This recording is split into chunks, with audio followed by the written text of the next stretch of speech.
Hey there everyone, Dr. Beth Westy here. I wanted to pop on and talk about some of the biggest things that people do to sabotage their weight loss, their health results, all that stuff. And this is something that a lot of women struggle with. A lot of women are frustrated with that type of thing, and something that is, especially nowadays, there's so much information out there. It's like information overload, and it's super easy to get distracted and overwhelmed and then follow recommendations thinking that this is going to be the right thing for you, yet it's really completely opposite from what's going to be helpful for you.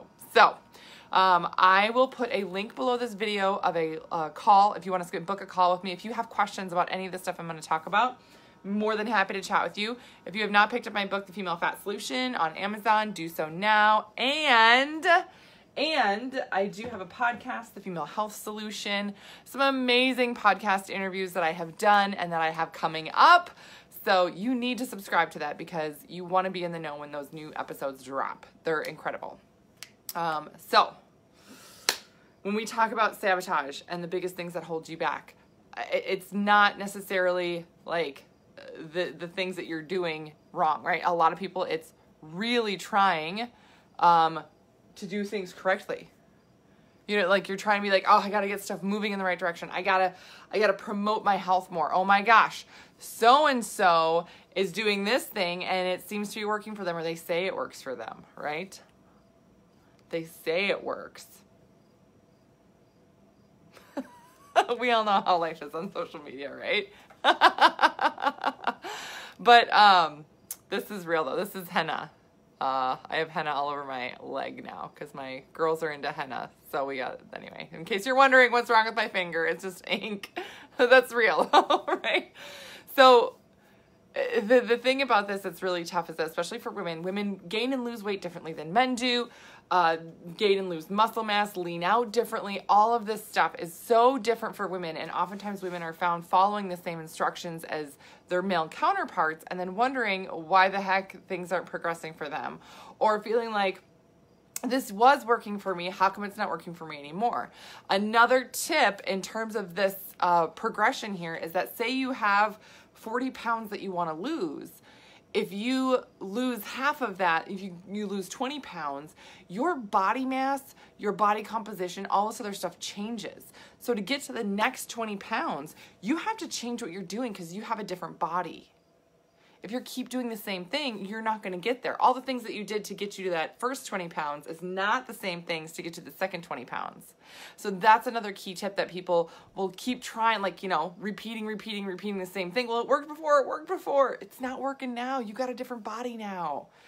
Same thing when your hormones change. If you've been under a lot of stress, if you've, you know, been like really sick or something like that, it's a different process coming back from that.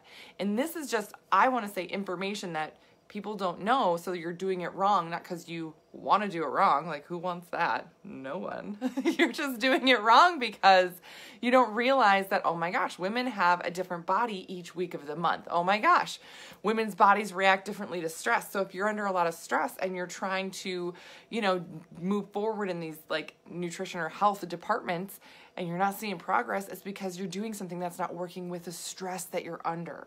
You have to take that into account. Otherwise, again, you're going to be spinning your wheels, not getting anywhere.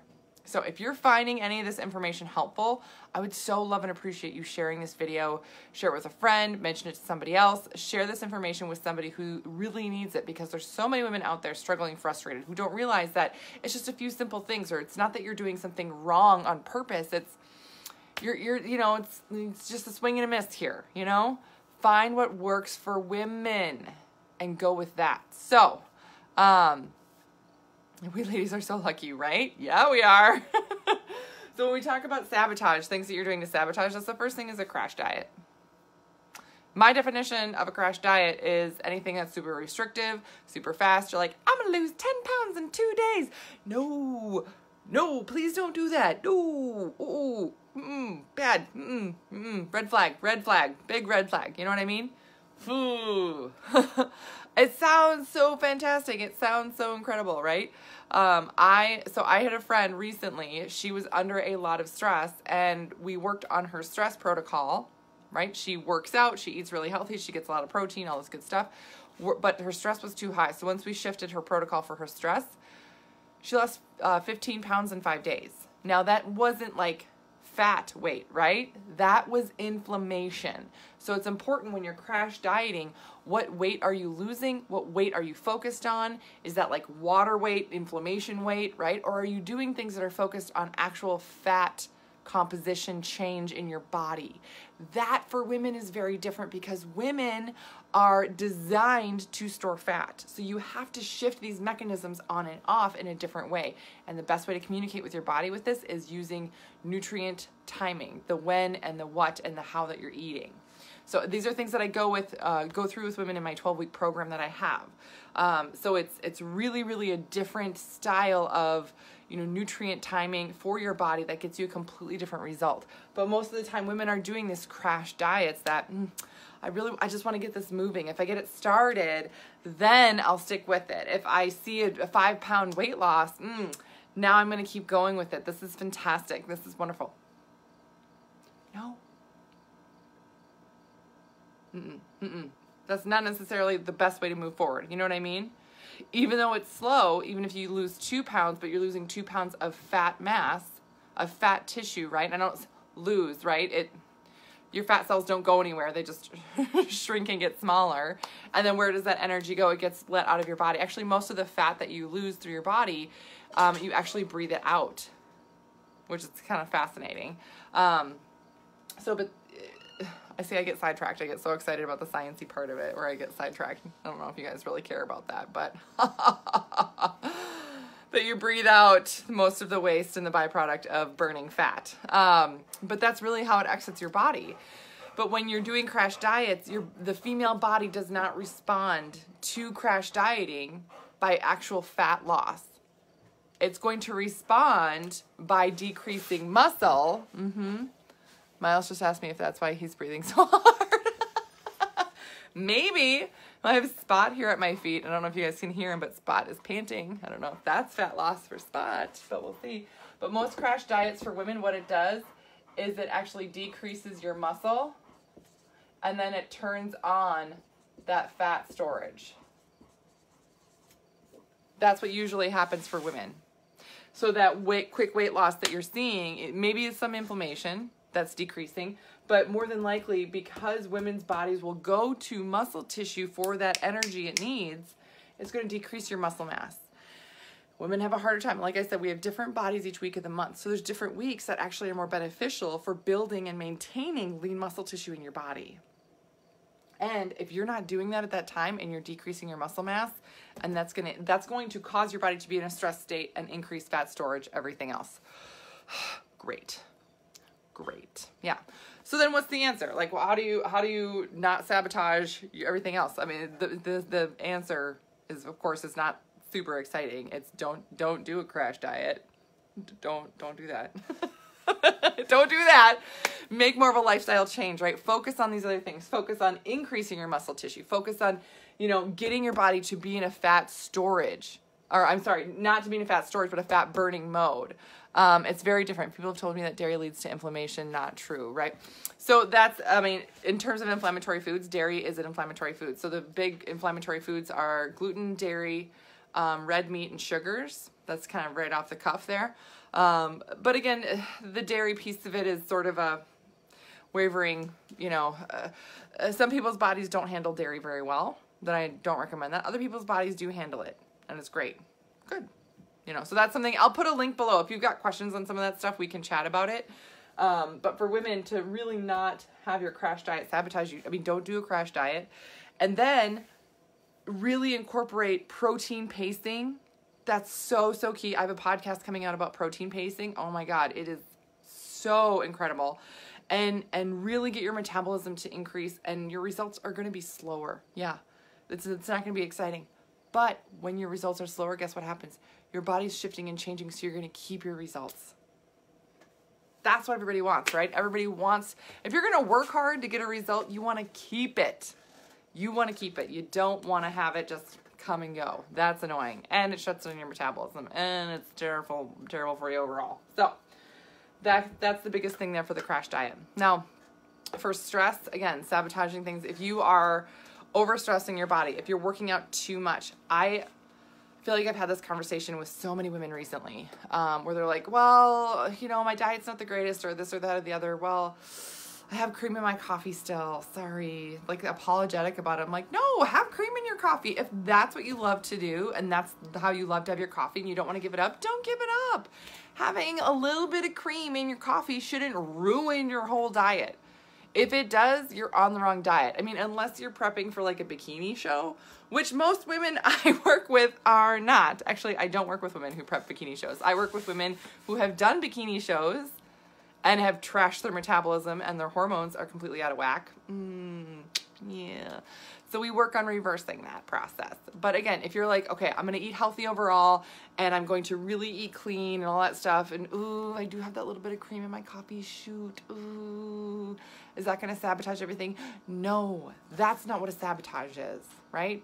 That's not what a sabotage is. And then because gals are putting a little bit of cream in their coffee and thinking, oh, that's ruining everything, I got to go to the gym and work out for an hour and a half on the treadmill. Now that is adding stress, and that type of stress is sabotaging to your results, to your body. Again, same thing with like salad dressing. If you love ranch salad dressing and you will eat like a big healthy salad with tons of protein in it and all this stuff, great. But you're like, oh, I really love ranch dressing. If 2 tablespoons of ranch dressing is ruining your diet, you're on the wrong diet. That's the hashtag wrong diet right there. Seriously. You need to be on something that overall is fueling your body, pushing your metabolism forward, and working with your hormones.